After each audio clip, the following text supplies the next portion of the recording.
Hello, welcome. Now I am going to evaluate the basic assumption behind behaviorism and the basic assumption behind cognitive psychology. According to behaviorism, behavior can be modified by means of stimuli from outside. That means no stimuli, no response. Then according to cognitivism, animal is active. Human beings need not always wait for stimuli from outside. They can manipulate the entire environment. Behaviorism നൽകുന്നത് stimuli ഉണ്ടെങ്കിലേ response ഉണ്ടാവും. ആ അഭിപ്രായത്തോടെ cognitive psychology യോജിക്കുന്നില്ല. Cognitive psychology പറയുകയാണ് learning എന്ന് പറയുന്ന പ്രക്രിയ purposive ആണ്, ഗോൾ ഡയറക്റ്റഡ് ആണ്, ഇന്റലിജന്റ് ടാസ്ക് ആണ്. ആയതിനാൽ ഹ്യൂമൻ ബീയിങ്സിന് ഈ ലോകത്തെ മാറ്റിമറിക്കാനുള്ള കഴിവുണ്ട്. ഹ്യൂമൻ ബീയിങ്സ് എപ്പോഴും ഒരു സ്റ്റിമുലിക്ക് വേണ്ടി കാത്തിരിക്കേണ്ട ആവശ്യമില്ല. അതിന്റെ പ്രവർത്തനങ്ങളെ ചിലപ്പോൾ സ്റ്റിമുലി കിട്ടാതെ തന്നെ നടക്കും. കാരണം ഹയർ ഓർഡർ ലേണിംഗ് എന്ന് പറയുന്ന പ്രക്രിയ ഇന്റലിജന്റ് ടാസ്ക് ആണ്, പർപ്പസീവ് ആണ്, ഗോൾ ഡയറക്റ്റഡ് ആണ്. അടിസ്ഥാനം നോക്കും നിങ്ങൾ. Learning is goal directed, purposive. It is not the product of stimulus and response suggested by behaviourist schools. Behaviourism പറയുന്ന പോലെ നിങ്ങൾ നൽകുന്നത് പോലെ സ്റ്റിമുലസ് റെസ്പോൺസ് ഒന്നല്ല, മറിച്ച് ലേണിംഗ് എന്ന് പറയുന്ന പ്രക്രിയ ഇന്റലിജന്റ് ടാസ്ക് ആണ്. അതൊരു ഗോൾ ഡയറക്റ്റഡ് ബിഹേവിയർ ആണ്. ആ പ്രക്രിയയുടെ അകത്ത് ഹ്യൂമൻ ബീയിങ്ങിന്റെ ഇന്റലിജൻസ് എന്ന ഘടകം വളരെ പ്രധാനപ്പെട്ടതാണ്. Human beings need not always wait for a stimuli from outside. He can manipulate the entire environment, and this is the basis of cognitive psychology. ആ കോഗ്നിറ്റീവ് വിഭാഗത്തിന്റെ അകത്ത് ഏറ്റവും പ്രധാനപ്പെട്ട ഒരു തിയറിയാണ് ഗസ്റ്റാൾട്ട് എന്ന് പറയുന്നത്. ഗസ്റ്റാൾട്ട് തിയറി നോക്കാൻ ഒരു ഇവാലുവേഷൻ ആണ് നേരത്തെ നൽകിയത്. നിങ്ങൾ പഠിക്കണം, നിങ്ങൾ ഒബ്സർവ് ചെയ്യണം. ആ വീഡിയോ ഒബ്സർവ് ചെയ്ത് കഴിഞ്ഞാൽ ഇപ്പൊ പറയുന്ന കാര്യങ്ങൾ മനസ്സിലാവും. Please note, based on the experiment conducted by Kochler, he has given the law of Prägnanz, the essence of Gestaltism. Law of Prägnanz classified into 4 subordinate laws. Law of Prägnanz classified into 4 laws. Law of good continuation. Law of good continuation, proximity, similarity, closure. ഇതാണ് ഈ ഗസ്റ്റാൾട്ടിന്റെ അടിസ്ഥാനം. അവർ നൽകിയിട്ടുള്ള experiment പ്രകാരം, അവരെ conduct ചെയ്ത experiment പ്രകാരം, ചിമ്പാൻസിൽ നടത്തിയ experiment പ്രകാരം ലോ ഓഫ് പ്രാഗ്നൻസ് എന്ന തിയറി നൽകുകയാണ്. ആ തിയറി 4ആയി തരംതിരിച്ചിട്ടുണ്ട്, വർഗീകരിച്ചിട്ടുണ്ട്. അതിനെ നമ്മളെ ഗുഡ് കണ്ടിന്യൂഷൻ എന്ന പേരിൽ അറിയപ്പെടുന്നു, പ്രോക്സിമിറ്റി, ലോ ഓഫ് പ്രോക്സിമിറ്റി എന്ന പേരിൽ അറിയപ്പെടുന്നു, സിമിലാരിറ്റി എന്ന പേരിൽ അറിയപ്പെടുന്നു, ക്ലോഷർ എന്ന പേരിൽ അറിയപ്പെടുന്നു. അപ്പോൾ remember, the law of pragnanz can be classified into law of good continuation, law of proximity, similarity and closure. ഈ good continuation, proximity, similarity, closure എന്നൊക്കെ കേട്ട് കഴിഞ്ഞാൽ ചിലപ്പോൾ നിങ്ങൾക്ക് മനസ്സിലാവില്ല. ചില ആൾ സംശയം പറഞ്ഞിട്ടുണ്ട്, what you mean by the concept of good continuation, proximity, similarity, closure. ഇത് എന്താണെന്ന് വ്യക്തമാക്കാൻ വേണ്ടിയിട്ടാണ് ഞാൻ ഈ ക്ലാസ് ഉപയോഗിക്കുന്നത്. ഫോർ എക്സാമ്പിൾ, ഗുഡ് കണ്ടിന്യൂഷൻ നോക്കാം. നിങ്ങളെ നമ്മളിങ്ങനെ റോഡിന്റെ മധ്യത്തിൽ ഇങ്ങനെ കുറെ ഡോട്ടഡ് ലൈൻ കാണും.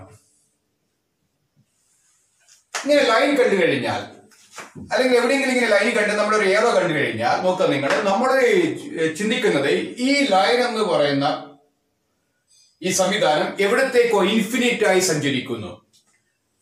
ലോ ഓഫ് ഈ ഗുഡ് കണ്ടിന്യൂഷൻ, ഈ ഗുഡ് കണ്ടിന്യൂഷൻ പറഞ്ഞത് when an organization in perception appears to go in a particular direction, appears to be going infinitely.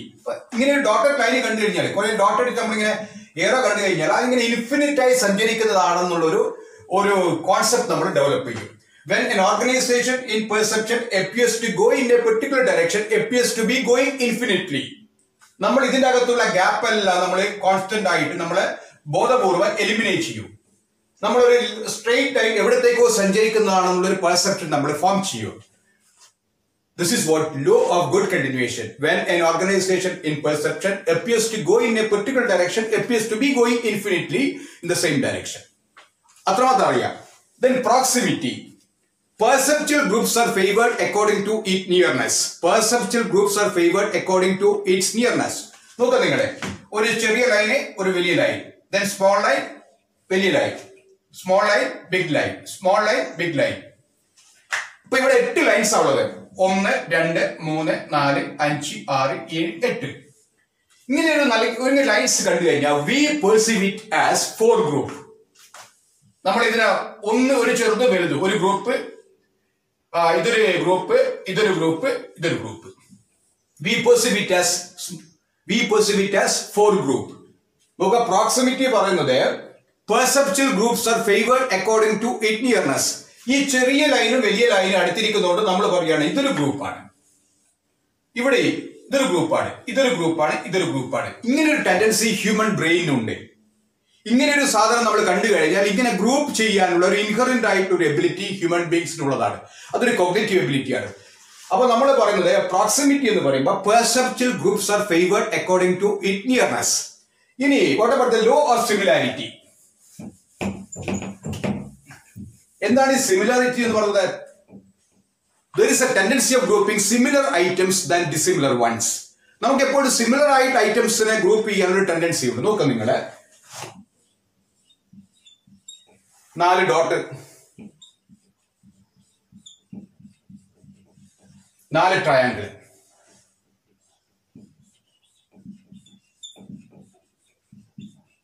4 rectangle,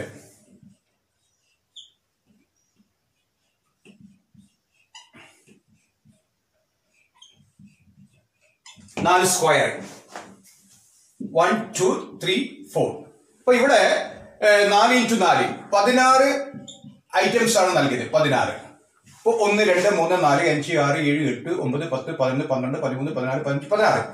ഇങ്ങനെ ഒരു 16 ഐറ്റംസ് ഞാൻ നൽകിയപ്പോ നമ്മൾ അതിനെന്ത് ചെയ്യുക? നമ്മൾ സിമിലാരിറ്റി ഉള്ളതല്ല നമ്മൾ ഒരു ഗ്രൂപ്പ് ചെയ്യുന്നത് എന്ന് പറഞ്ഞാൽ, for example, all circles represent 1 group, all rectangles represent, all triangle represent second group, then all rectangles third group, all squares fourth group.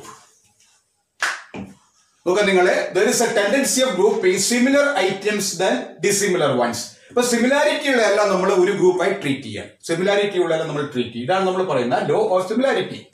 Ini what about the last one, law of closure? That means closed areas are more stable than unclosed ones. So, നമ്മൾ എങ്ങനെ dot ഉപയോഗിച്ച് സർക്കിളും ഒരു full സർക്കിളും line ഉപയോഗിച്ച് സർക്കിളും നൽകി കഴിഞ്ഞാൽ ഈ line ഉപയോഗിച്ച circle is more stable than unclosed one. നമ്മൾ ഇതിനെ സർക്കിളായി പെർസീവ് ചെയ്യുന്നുണ്ട്, കാരണം we constantly eliminate the gap. അപ്പൊ ഇവിടെ നമ്മൾ closed areas are more stable than unclosed ones. That means when we apply the same principles in the field of teaching learning process, closed areas are more stable than unclosed ones. That means closed teaching is more stable than unclosed teaching. For example, if you are teaching as a concept, if you are teaching based on particular concept, you have to teach the concept as a whole. നമ്മളൊരു concept പഠിപ്പിക്കുകയാണെങ്കിൽ ആ concept മുഴുവനായി നമ്മൾ പഠിപ്പിക്കുക. ഒരു poem പഠിപ്പിക്കുകയാണെങ്കിൽ ആ poem മുഴുവനായി introduce ചെയ്യുക. ഒരു കഥ പഠിപ്പിക്കുകയാണെങ്കിൽ ആ കഥ മുഴുവനായി നമ്മൾ പഠിപ്പിക്കുക. അപ്പൊ whole is greater than sum of it parts, whole is important than sum of it parts. BC എന്ന അടിസ്ഥാന തത്വം അതാണ്. അതിൽ നിന്നാണ് ഈ പഠന സിദ്ധാന്തങ്ങളെല്ലാം ഉണ്ടായിട്ടുള്ളത്. 4 തിയറീസ് ഉണ്ടായിട്ടുള്ളത്. ലോ ഓഫ് ഫ്രാഗ്മെന്റ്സ് എന്നാണ് പറയുക, good continuation, proximity, similarity and closure. ഇതിന്റെ അകത്ത് വേറൊരു area. So when we talk about the concept of insight, that insight can be classified into 2 categories. Insight classified into foresight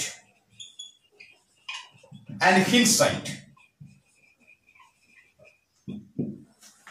Foresight and insight. എന്താണ് foresight എന്ന് പറയുന്നത്? Foresight represent perception. Foresight represent perception. Seeing the goal, seeing the way to goal. Remember, seeing the way to goal before trying. seeing the way to goal before trying is known as foresight. നമുക്ക് foresight എന്ന് പറയുമ്പോൾ seeing the way to goal before trying, ഒരു ലക്ഷ്യത്തിലേക്ക് ലക്ഷ്യം നമ്മൾ കാണുകയാണ്, നമ്മൾ try ചെയ്യുന്നതിന് മുമ്പായിട്ട്, അതാണെങ്കിൽ നമ്മൾ പറയുക foresight. Therefore it stands for perception. അതാണ് നമ്മുടെ perception എന്ന് പറയാം. Then what about the hindsight? Hindsight, observing that a lead or a way is correct. Observing that a lead or a way is correct after trying it. ഇപ്പൊ നമ്മള് ഒരു ചെയ്ത പ്രക്രിയ correct ആണെന്ന് നമുക്ക് ബോധ്യപ്പെടുന്നതാണ് എന്ന് പറഞ്ഞാൽ വീണ്ടും നമ്മൾ ട്രൈ ചെയ്യുമ്പോൾ നേരത്തെ ചെയ്ത പ്രക്രിയ കറക്റ്റ് ആണെന്ന് മനസ്സിലാവുന്ന രീതിക്കാണ് നമ്മൾ ഹിൻസൈറ്റ് എന്ന് പറയുക. So the insight can be classified into foresight, that means perception ability, hindsight.